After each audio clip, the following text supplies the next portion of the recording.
자, 안녕하십니까. ENG 촬영과 조명 수강생 여러분, 2주차입니다. 코로나로 해서 여러분들 얼굴을 직접 못 보고 이렇게 영상 강의로 두 번째 만납니다. 오늘은 지난 시간에 이어서 강의를 실제로 들어가서 ENG가 뭔지 그 다음에 간단한 촬영법에 대해서 알아보도록 할 거예요. 지난 시간에는 우리가 과목 소개를 했고 ENG 촬영과 조명을 배운다고 이야기를 했었죠. 그 다음에 우리 과목 수강생들에 대해서 출석을 했고, 그 다음에 성적 산출 출석 20%, 중간고사 30%, 그 다음에 기말 프로젝트 50%, 이렇게 해가지고 성적을 나눈다고 이야기를 했습니다. 그 다음에 학기 구성은 이렇게 이루어진다고도 이야기를 했고요. 중요한 것은 지금 1주차, 3주차까지가 영상 수업으로 되어 있는데, 낙관적인 전망은 1, 2주차만 영상 수업을 하고 3주차 때부터는 여러분들하고 대면 수업을 할 수 있지 않나 하는 예상을 조심스럽게 해봅니다. 그렇게 되면 좋겠어요, 저도. 카메라 앞에서 이렇게 답답하게 리액션 없이 혼자만 이렇게 수업하는 것도 상당히 고충스럽기도 해요. 여러분도 집에서 혹은 뭐 학교 강의실에서 컴퓨터를 켜놓고 이걸 보리라고 생각을 하는데, 뭐 그러는 것보다 교실에서 함께 만나서 이야기하고 하는 것이 훨씬 더 여러분들하고 저하고 호흡도 같이 하고 그래서 좋을 것 같아요. 뭐 여튼 이게 이제 관건이 될 것 같아요. 2주차까지는 일단 이렇게 해보고, 교재는 이거 샀습니까? 제가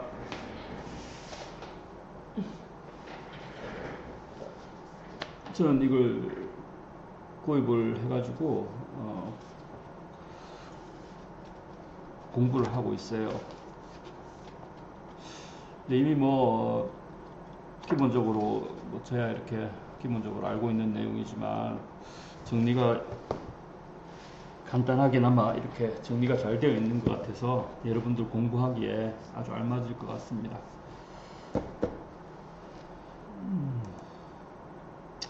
자, 과제인데요. 이거 과제를 제출한 학생이 있는 반면에 또 제출하지 않은 학생들도 들어 있어요. 1, 2주차 같이 하도록 할 수 있도록 하고, 과제에 대해서 소홀히 하지 않도록 해주시기 바랍니다. 왜냐하면 과제는 여러분들에게 힘들게 제가 과제를 부여하는 그런 경우는 별로 없을 거예요. 단지 여러분들이 꼭 알고 숙지해야 되는 그런 상황에서 과제를 내어주는 거니까 되도록이면, 아니 필수적으로 과제는 꼭 수행해 주시기 바랍니다. 자, 오늘은 ENG 카메라에 대해서 일단 좀 알아보고 수업을 진행하도록 하죠. ENG 카메라는 기존 캠코더나 소형 스틸 카메라에 비해서 큽니다. 일단 카메라가 기존에 스튜디오 카메라가 있었는데, 그 스튜디오 카메라를 야외로 이동을 하면서 그러니까 영상을 저장을 할 수가 있게 되었죠. 카메라 자체 내에. 옛날에는 테이프로 썼고 최근에는 디지털로서 스틱이나 메모리 카드에 영상이 입력됩니다만은 그전에는 이 저장 장치조차도 없었어요. 스튜디오 카메라에서 라인을 따라서 그 영상이 스튜디오 안에서 돌았기 때문에 이렇게 이동용, ENG는 Electric Use Gathering의 약자죠. ENG, Electric Use Gathering. 이동식 촬영 집합 장치, 뭐 이렇게 번역을 할 수가 있겠네요. 좌우지간 여기 녹화 램프 그 다음에 렌즈 후드 뭐 각 명칭이 나오는데 이 안에 VCR을 넣을 수가 있고 최근에는 이제 다 모든 게 디지털로 되어 있지만 이 이동과 저장이 이 카메라 안에서 가능해졌다는 것이 ENG의 탄생 배경이 되겠습니다. 이게 발명이 됨에 따라서 TV 제작이 야외로 그 다음에 적시성 꼭 현장성 이런 것들이 생기게 되었죠. 카메라의 발달이 방송 사회 발전에 큰 기여를 하게 됩니다. 그 바탕에는 이 ENG 카메라가 있었어요. 자, 우리 HD 미디어 센터에 카메라가 여러 대가 있는데 이 소니 이 카메라 제품 샘플이거든요. 요 카메라가 한 대 있는 걸로 아는데 나중에 대면 수업을 하게 되면 우리 저 미디어 센터로 내려가서 이 각 부분면 또 대조를 하면서 공부를 또 다시 해보도록 하고, 영상 수업이 이런 한계가 있어가지고 특히 이 수업은 ENG 카메라 없이는 진행할 수가 없기 때문에 대단히 한계 상황을 많이 제가 맡게 되네요. 하지만 기존에 하려고 했던 이론 수업을 먼저 하고 대면 수업이 가능해지면 ENG 카메라에 대해서 더욱더 자세하게 알아볼 수 있도록 순서 조정을 조금 했습니다. 그러니까 걱정하지 말고 수업에 따라와 줬으면 좋겠어요. 자, 여기 여러 가지 버튼이 많은데 요거는 나중에 다 합시다. 뭐 일반적인 카메라하고 구조랑 기능은 거의 흡사하다고 봐야 돼요. 크기가 크고 또 부가적이고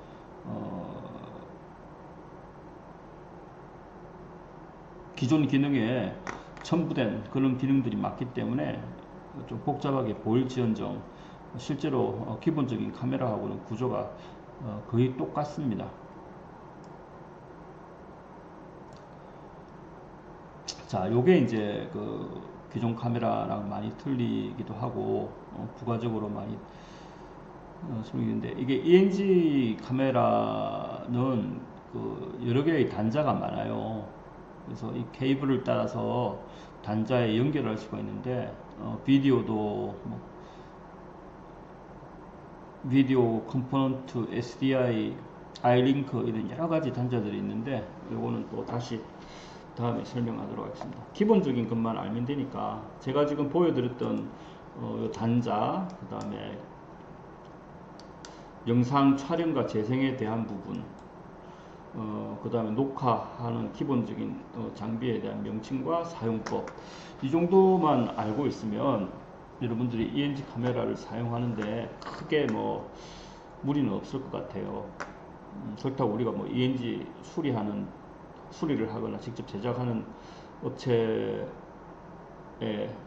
종사하는 사람들도 아니니까 사용을 하고 뭘 활용하는 입장에서 ENG를 접근을 할 거니까 이 정도면 충분하지 않나 싶습니다. 좌우지간 좀 답답한 면은 있는데 지금 이 상황에 대해서는 이 상황을 추후로 미루기로 하고, 오늘 공부할 내용은 일단 기본적인 영상에 대한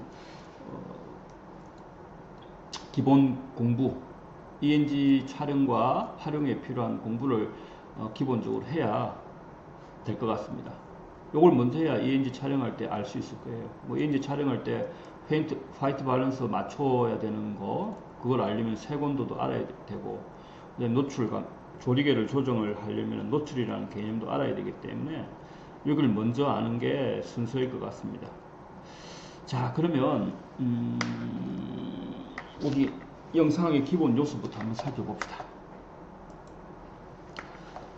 자, 영상의 기본 요소라고 이야기를 했는데, 이 영상은 빛이 없으면 일단 영상은 이루어질 수가 없어요. 어둠 속에서 보이는 게 없기 때문에 영상을 우리가 보고 만든다 하는 거에 대한 기본적인 전제 조건은 빛, 다시 말해서 가시광선이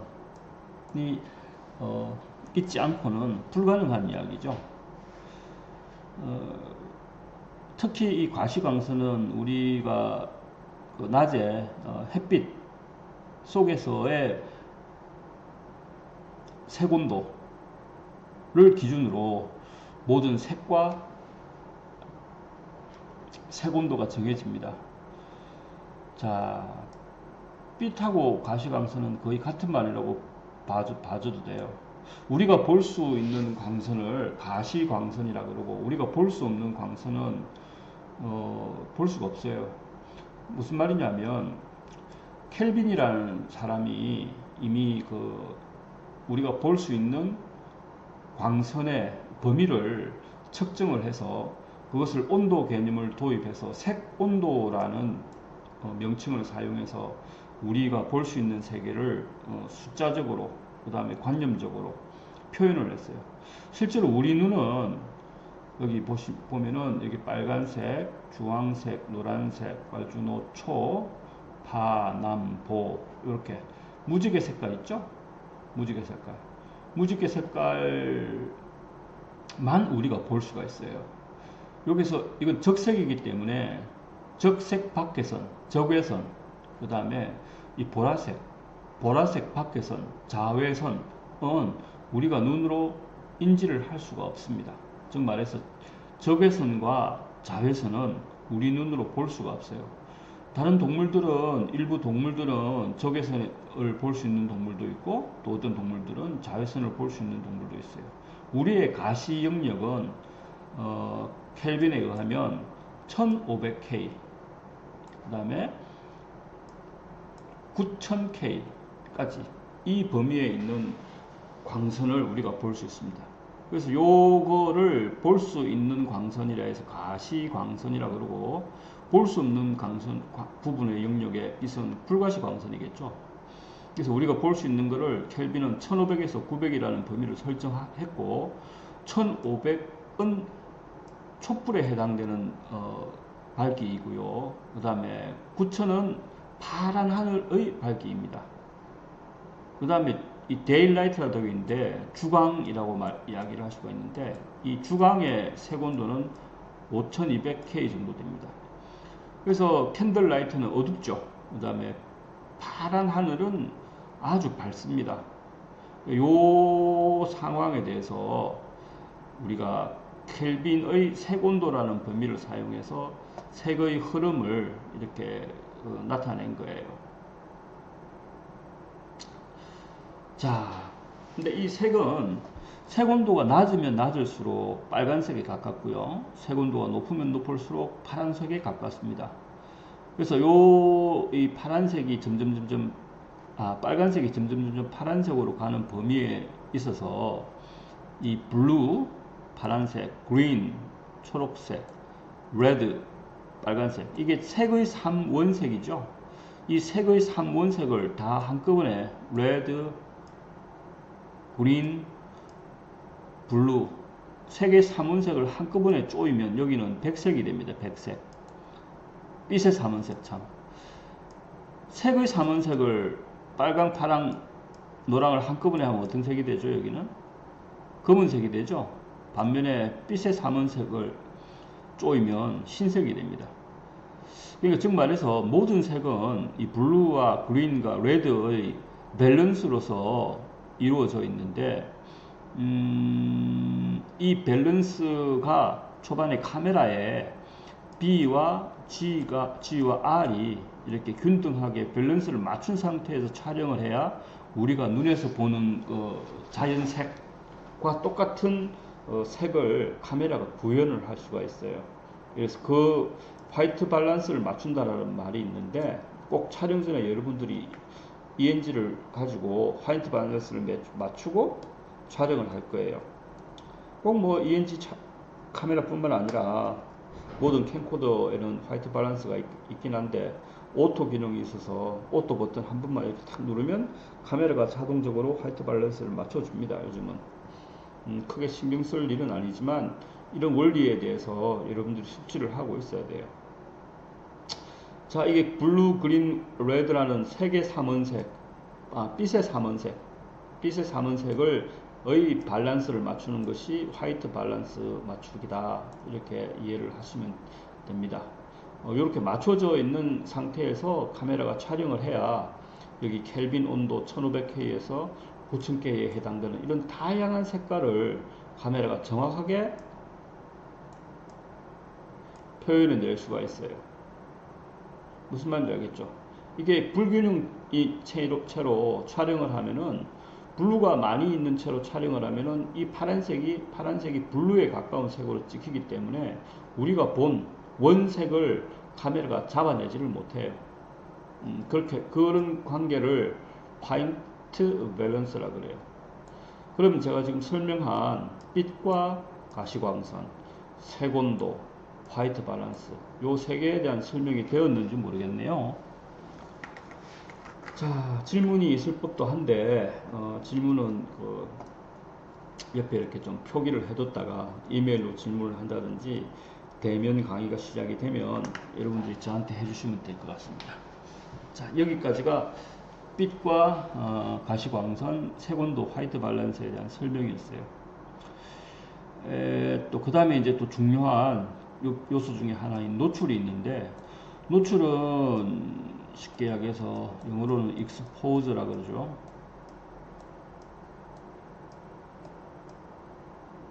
노출을 작용시키는 것은 1번 조리개,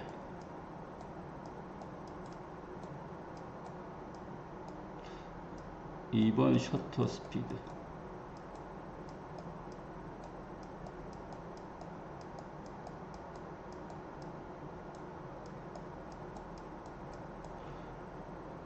3번 ISO, 감도를 말하죠. 감도. ISO는 세계 인터내셔널 스탠다드 오거나이제이션에서 세계 국제 표준화 기구를 말하는데, 흔히 카메라 감도에 대해서 ISO가 미리 특정해 놓은 게 있기 때문에 카메라에 대해서 이야기하면서 ISO 또 ASA라는 말도 써요. 이건 이제 미국 표준협회를 말하거든요. 요런 거를 이야기할 때는 감도를 이야기하는 거예요. 그러니까 통칭 ISO, ASA 이렇게 말하는 거는 그 촬영 장비의 필름이나 그 촬상 면의 감도가 얼마나 되냐 하는 그런 이야기예요. 요거는 조금 다음 페이지에서 제가 설명을 드릴게요. 노출이란 말은 쉽게 이야기해서 카메라가 상을 담아내려면 일정 정도 이상의 빛이 카메라 안으로 들어와야 그 빛이 카메라에 감지가 됩니다. 그렇겠죠. 카메라라는 것은 제가 지난 시간에 이야기를 했듯이 방이라는 뜻인데, 원래 사라진 말까지, 생략된 말까지 합치면 카메라 obscura, 어두운 방이라고 그랬죠. 그 빛이 없는 깜깜한 어두운 방에 렌즈를 통해서 빛이 들어오면 그 빛을 촬상면에 상이 맺히게 해서 그 맺힌 상을 전자 신호로 바꿔서 내보내는 게 ENG 카메라예요. 그렇게 그 상이 맺히게 카메라를 열어주는 작용을 노출이라 그러는데, 이 노출은 조리개,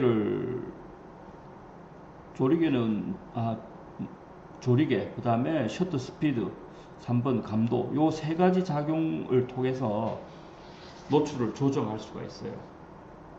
왜 그렇게 하느냐 하면, 우리 눈은 노출에 대해서 허용도가 큰 편이에요. 쉽게 이야기해서 어두운 곳에 가도 우리는 잘 볼 수가 있고, 밝은 곳에 가도 잘 볼 수가 있습니다. 근데 갑자기 이렇게 밝기가 달라지는 곳을 이동을 하면, 일단 밝은 곳에서, 예를 들면 밝은 곳에서 어두운 곳을 가면 제일 처음에는 되게 깜깜해요. 하나도 안 보여요.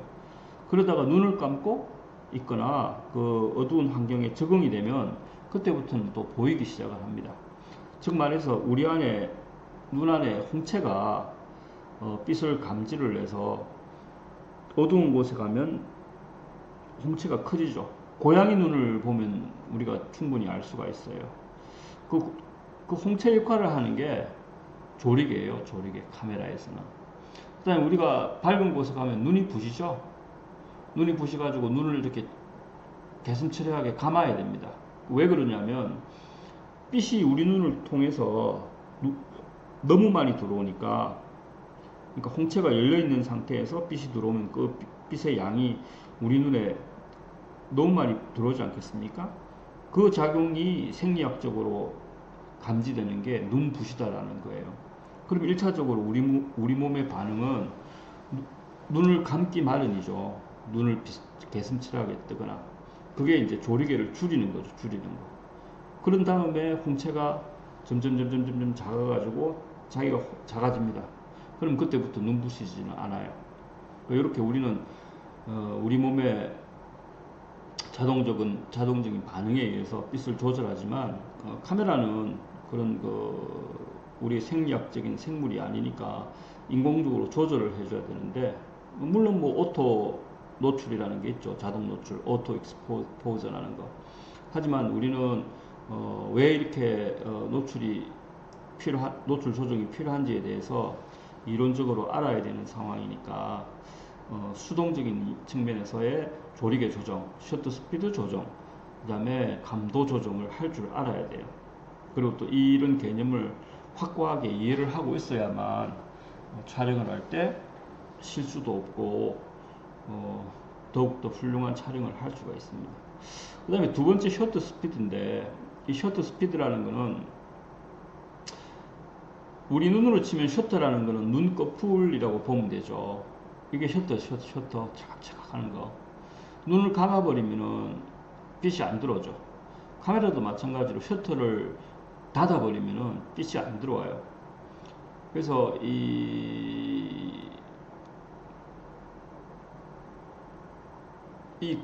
눈을 감았다가 떴다가 감는 요 순간, 그러니까 노출이 열려있는, 카메라로 치면 노출이 열려있는 그 순간에 빛이 들어오는 것으로서 이 노출의 양을 결정을 하는데, 자, 생각을 해보세요.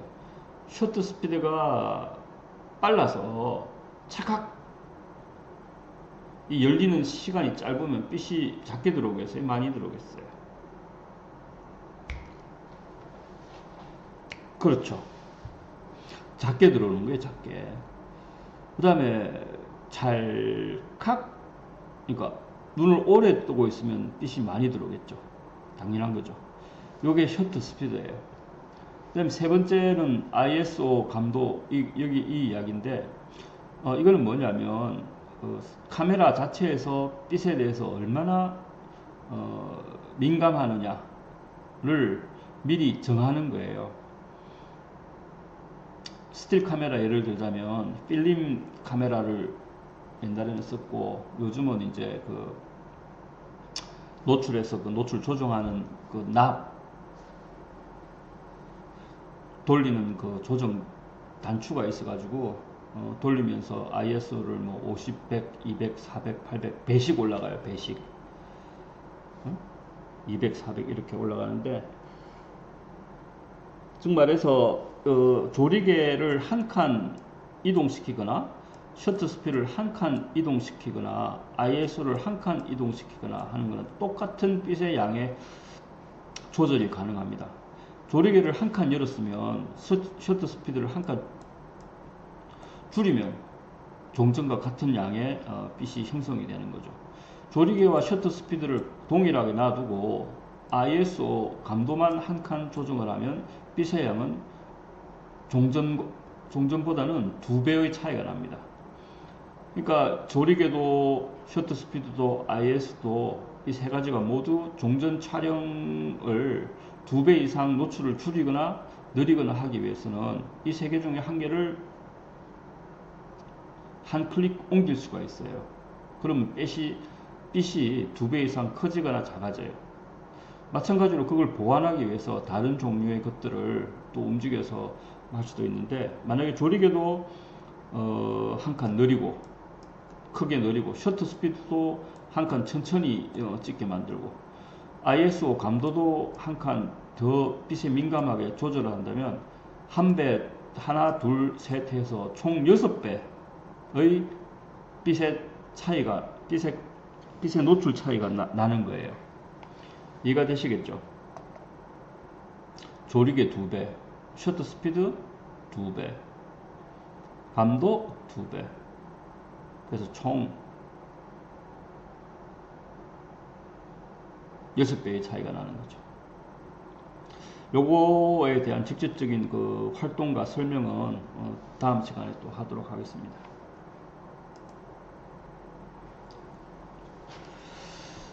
자, 카메라의 구조. 요거는 2차 시간 때 해결하고, 자, ENG 카메라 촬영과 조명 두 번째 시간, 2주차 첫 번째 시간, 2주차의 첫 번째 시간 이걸로 하고 조금 휴식을 취한 다음에 여러분들 그 두 번째 시간에서 다시 만나기로 하겠습니다. 자, 안녕히 계세요.